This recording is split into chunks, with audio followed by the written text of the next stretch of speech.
है कि पूरा पॉलिटिकल किला उनका उखाड़ने वाले अनंजय कुमार, आपका नाम लिया जाता है तमाम। तो कहीं ना कहीं ऐसा भी है कि बहुत लोगों की सोशल मीडिया पे आप देखेंगे तो आपसे पूछ भी रहे हैं कि पॉलिटिकली कब पॉलिटिक्स ज्वाइन कर सकते हैं, चुनाव लड़ सकते हैं।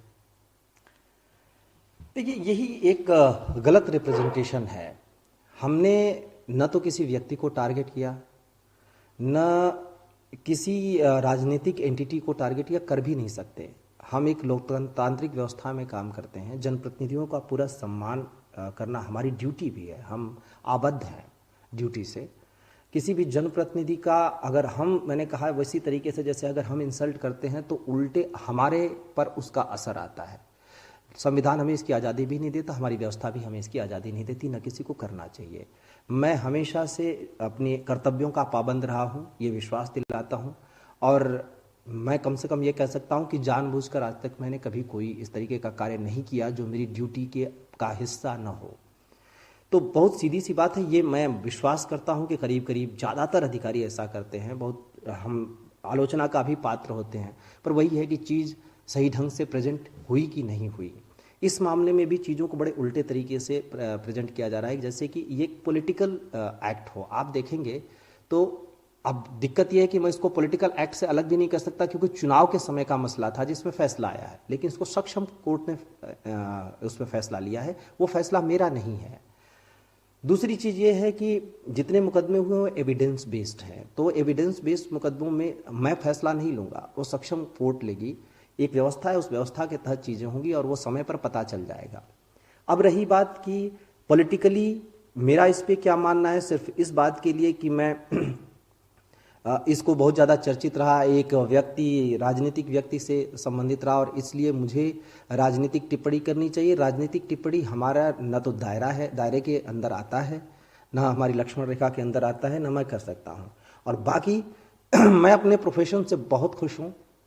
एक ध्येय लेकर हमने ये एग्ज़ामिनेशन दिया था, एक उद्देश्य के साथ। मुझे खुशी है कि अपने प्रदेश की, अपने लोगों की सेवा कर पा रहा हूँ और सरकार ने मुझे उतनी स्वतंत्रता दी है, उतना मौका भी दिया है।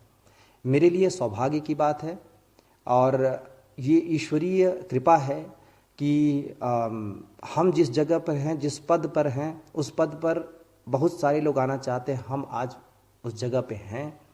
तो हमारा दायित्व तो बहुत ज़्यादा है कि हम उस चीज़ को फेल ना होने दें। एक विश्वास है, उस विश्वास को फेल ना होने दें। मैं हमेशा इस बात का ध्यान रखता हूँ। तो जाहिर सी बात है, न तो मेरी राजनीतिक किसी चीज़ में रुचि है। मेरी रुचि उतनी ही है जितनी एक सामान्य व्यक्ति की होती है, उससे ज़्यादा नहीं है। और अपने प्रोफेशन से मुझे असंतुष्ट होने का आज तक कोई मौका नहीं मिला है, न आज न कभी। ये मैं इस मामले में भी सौभाग्यशाली रहा हूँ। मुझे बहुत मौके अभी मिल रहे हैं, तो उस बारे में तो सोच भी नहीं सकता मैं।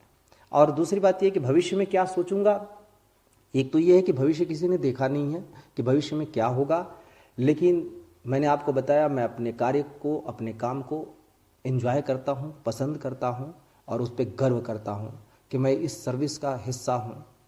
वो चाहे जितनी इसकी आलोचना की जाए, मैं भी मानता हूँ कि बहुत सारे लोग होंगे जिनके गलत तरीके से चीज़ें आती हैं सामने।